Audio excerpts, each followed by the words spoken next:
Especially for the fans of arcades and fighting games, I have something quite special for you.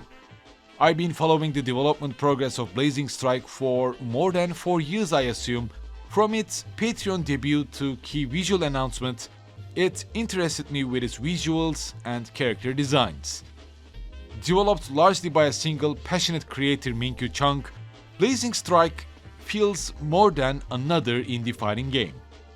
It set titles like King of Fighters 2002 and Street Fighter 3 Third Strike as its fundamentals for the base gameplay, though many of its characters, even their special moves, bear resemblance to many iconic fighting game characters that we all know and love. Minkyu Chung's passion for fighting games can easily be felt, and Blazing Strike definitely needs recognition and a chance with its pixel-perfect sprite work, intuitive rush system, and as well as 2x KO-like button layout that is quite accessible. I'm Arcadenaut here, and today we are diving into a game that wears its influences on its sleeve while carving out its own niche in the world of indie fighting games. Developing a fighting game, especially as an indie developer, is one of the most difficult positions in today's gaming world. Unlike other genres, fighting games require a delicate balance of intricate mechanics, compelling character designs, and fluid animation. These all need to work in harmony to provide a seamless and distinctive experience. Fighting games also require constantly revitalizing their content or aspects to keep the more casual audience, otherwise they end up quickly with their core audience and lose their popularity. Besides that, in terms of visuals, most of the players wish to see something from their beloved fighting game franchise. Whether it be flashy specials or smooth animations, each character also needs to stand out with its unique design. Well, with fun to play and fun to tinker move lists that piques their curiosity as well. While doing that, possibly the most challenging aspect is to strike a balance between accessibility for newcomers and depth for competitive players. All of these aspects requires work, time, and creativity. Despite all of these challenges, Minkyu Chung and the team of Rare Breed came up with one of the most unique indie fighting games of recent years. There are characters that I really enjoyed, there are characters that piqued my curiosity, there are characters that felt similar to other fighting game characters that I love. I think this is in fact a job well done. I even made a character customization for Brian Fury in Tekken 8 and made it somewhat similar to Mateo from Blazing Strike since they have similar fighting animations. These aspects and character designs are what makes fighting games stick with the players for long years. But before talking about gameplay mechanics and the characters of Blazing Strike, first let's delve deeper into its story, the concept, and the world setting. Before talking about the story mode, let me give you a very quick, crucial advice. Currently, the story mode does not have any checkpoints, any chapter select, or a progress save. That means if you gotta play the story mode, you gotta finish it in one sit. If you exit the story mode, that means Blazing Strike requires you to play it from the beginning. I hope there will be a future update regarding this little issue, since the story mode can be quite overwhelming during some of the sequences and extensive dialogues. Blazing Strike is set in a post-apocalyptic world, and the story follows a group of fighters resisting a corrupt government in a society that is ravaged by climate disasters. Humanity tried to traverse into multiverses to discover any new planet to settle to, however, they've been confronted with a higher, omnipotent being, as their spacecraft is destroyed by this universe's god.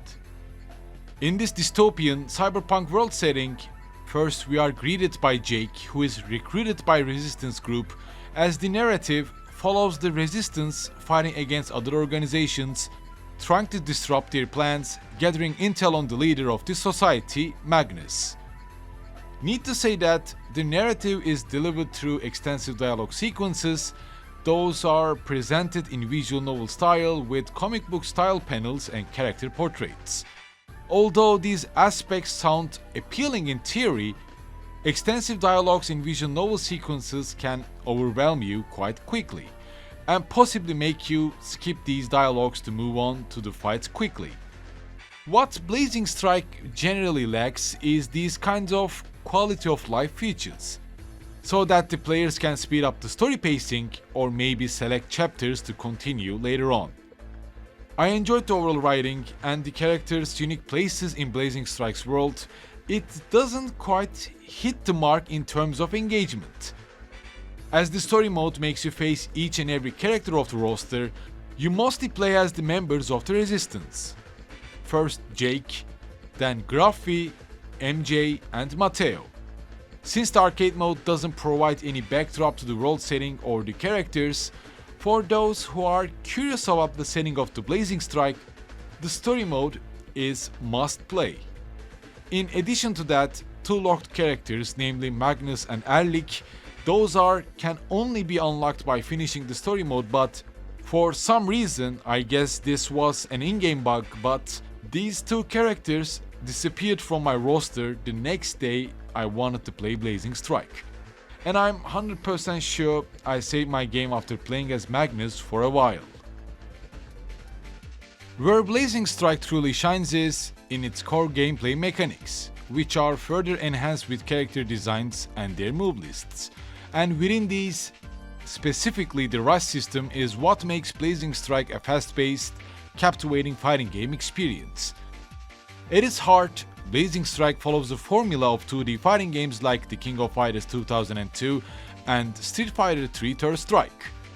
Blazing Strike is a 5-button fighting game with light punch and light kick, heavy punch and heavy kick, with a button for the rush mechanic.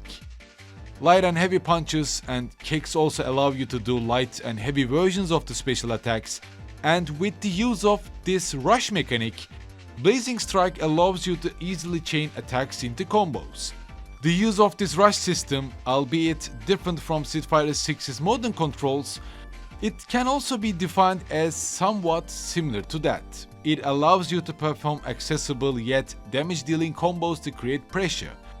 That being said, beneath the surface lies a depth that more experienced players will appreciate. This rush system allows you to close into your opponent, or to be used as an escape tool, or to be used for EX attacks leading to air combo your opponents, or to deflect your opponent's attacks with a perfect frame parry just like the one we have in Street Fighter 3.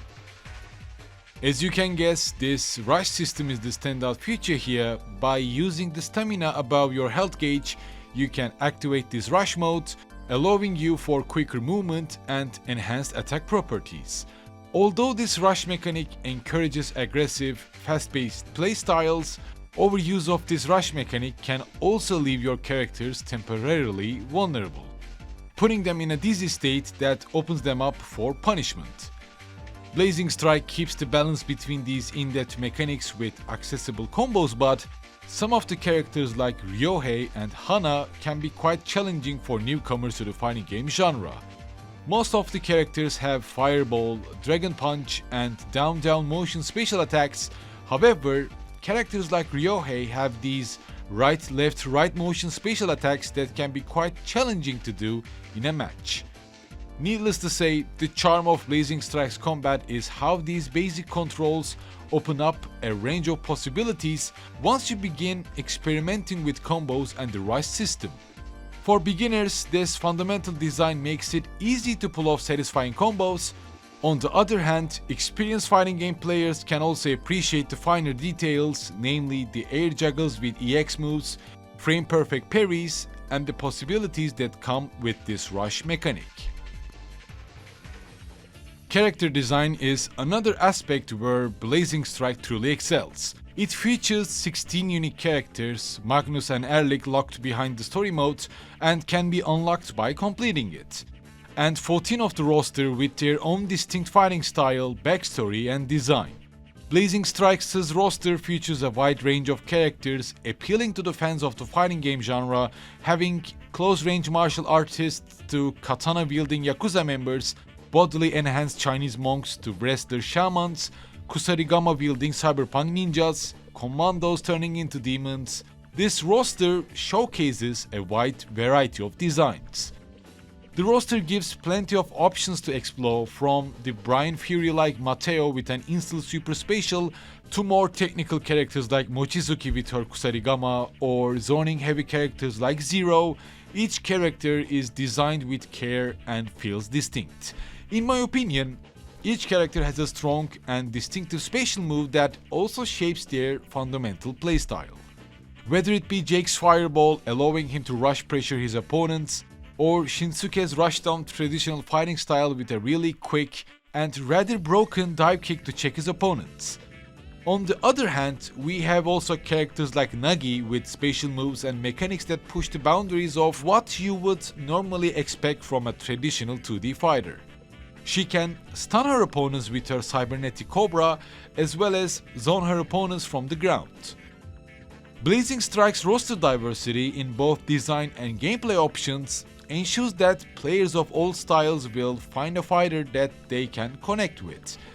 In addition, each character's visual design is also notable, with intricate pixel art that highlights the game's love for the retro arcade era.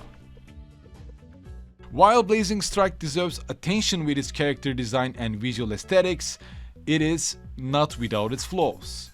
Blazing Strike definitely needs immediate quality of life polishing in some areas. From the UI design to arcade mode presenting the same challenges in each difficulty, I found myself playing the versus mode in the highest difficulty to further dig into Blazing Strike's mechanics, and similarly, while the pixel art is impressive and charming, some of the background characters in some of the maps feel somewhat rushed. Although I like the arenas taking place at night and the overall cyberpunkish ambience, some of the arenas feel somewhat inferior to cyberpunk aesthetics. Another aspect that could use improvement is the single player content. Beyond the story mode, unfortunately there isn't much to do in Blazing Strike if you also complete the arcade mode. I would love to see maybe character background stories or character specific storylines when the arcade modes are completed. Blazing Strike has the potential to be one of the best indie fighting game titles. It requires some attention, maybe some bigger budget, and maybe Minkyu Chung expanding Blazing Strike team.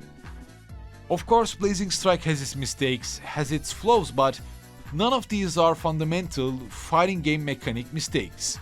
All of these can be improved and very well polished.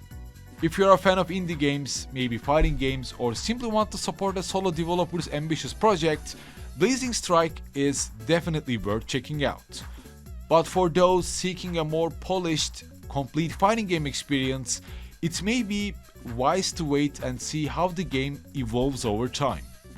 There's plenty of room for growth, and with the right support, Blazing Strike could be a sleeper hit in the indie fighting game scene. As always, thank you for watching today's video. If there is any other fighting game or indie title you would like me to cover, be sure to share them by the comments below. Any humble support through Patreon and YouTube join is really appreciated, and I will see you soon in my next video.